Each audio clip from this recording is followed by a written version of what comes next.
Yo, hey, what's up, guys? I'm doing a quick video response for MintyFreshComics. He just recently posted a video on his channel asking a well-known and discussed question, which is right here. Any comic collecting advice? There are a few specific questions that he's actually asking. Basically, hey, is it okay to store comic books in a shoebox? Will the weather, or will it attract moisture? Just basically asking the general type questions, because I'm assuming he's fairly new to comic book collecting, and I don't really want his question to go unanswered.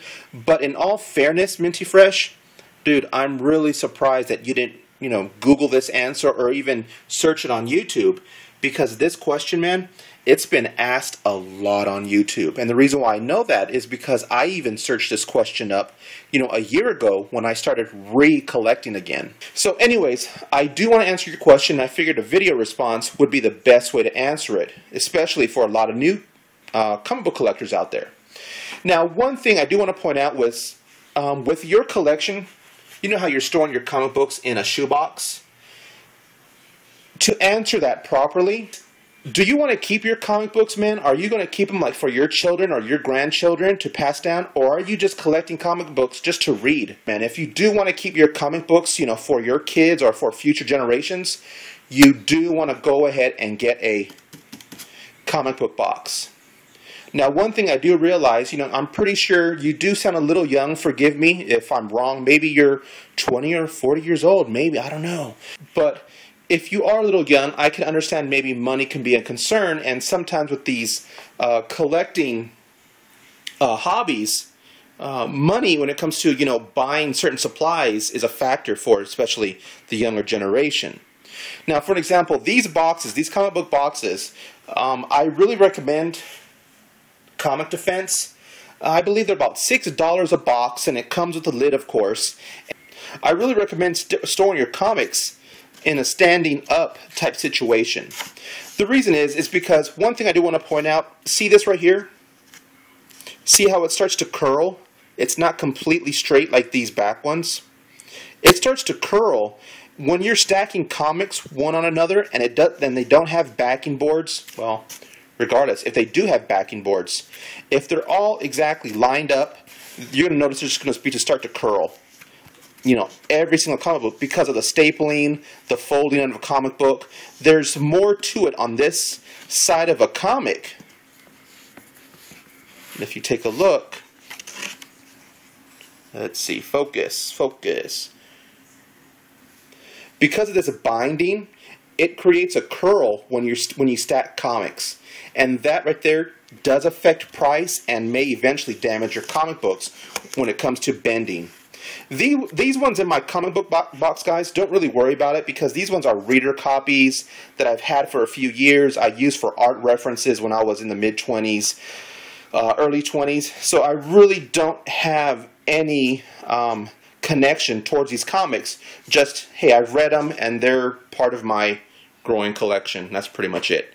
But with you, Minty Fresh, if you do want to start and you want to, save them for collecting reasons, get bags, get boards, and I do recommend a box. Now, for storage, I'm not too quite sure what part of the United States where you live at, so I don't know if humidity is a factor. Here in Arizona, humidity is very low, only when it rains, and that's very rare. As I don't know if you watched one of my other videos where I was kind of pretty much dancing and yelling in my car because it was raining. Anyways, it's just here in Arizona, it's dry heat and it's really hot. So in my house, I always have my air conditioning on. It's always on at a subtle, 77, 78 degrees. So my comic books are always in a cool environment, especially right above. I have a, of course, air vent flowing, down, and it kind of circulates in the room, especially if I'm not here during the day. My room is somewhat cool when it comes to 110, 120 degree weather. So humidity, if you do have humidity in your state or where you live, that does become a factor, and you want to make sure that your comic books, aren't near a window, or you don't have, see right here, I have dark blinds. These are dark blue covers over my blinds. So there's no light that comes into my room. Especially, it's really nice when I'm asleep. When it's mid-morning, there's no light. It's completely dark in my room, and I love it.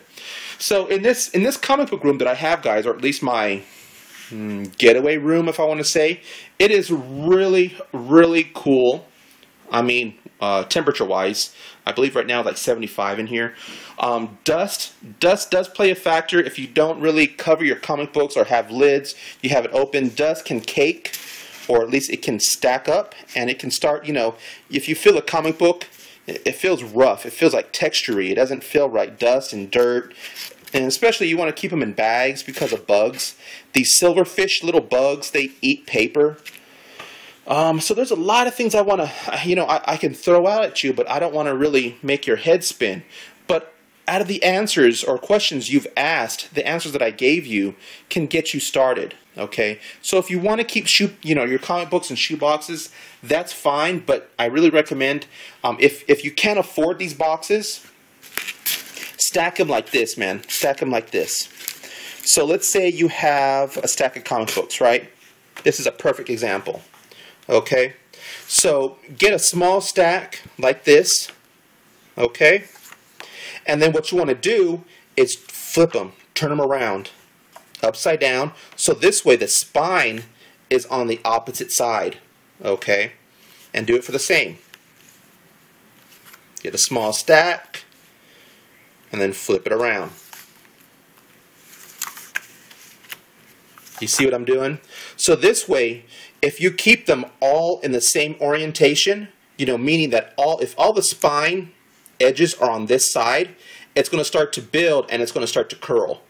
Where this way, you put them, you know, like a stack of 4 on this way, stack of 4 the other way. This way, the spine, they even each other out. So this way, you won't have any curl on either edge. I hope that makes sense.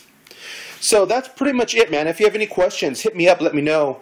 But for all the other starting out collectors, again, you don't really have to start collecting comic books out, you know, with a large budget. You can start out plain and simple, but yet store your comic books for collecting reasons. You know, if you have, you know, a nice, cool environment, you have them stacked correctly, and you don't, you know, have kids or children or babies, you know, rummaging through. You just take good care of your stuff. That's pretty much it. And then pretty soon you'll be like Captain Strangelove with 4 copies of the Hulk and 20 copies of Avengers #1, perfect condition.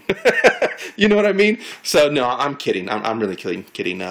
He's a great guy, and wow, I can learn so much from that guy. So same with you, man.